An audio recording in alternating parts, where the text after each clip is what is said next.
How to use iOS 18 calculator. Let's get started. With iOS 18, calculator just got a massive upgrade.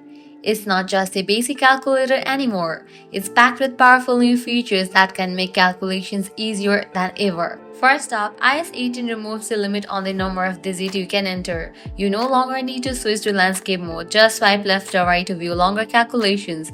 Perfect for handling large numbers without interruptions. Need to revisit an old calculation? Now, with the new equation history feature, every calculation is saved.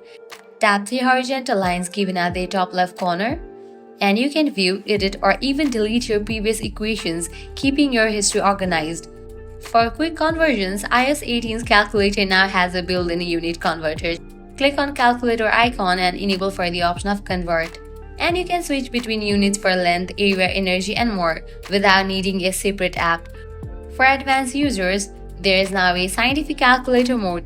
Simply switch off the conversion tool and you will get access to functions like sine, cos, tangent, and more, perfect for students and professionals. And my personal favorite, the math note feature. Tap the pencil icon and you can handwrite or type equations directly onto the screen and it will recognize and solve them. Great for a more visual approach to calculations.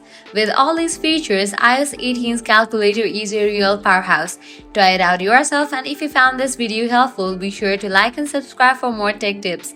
Thanks for watching.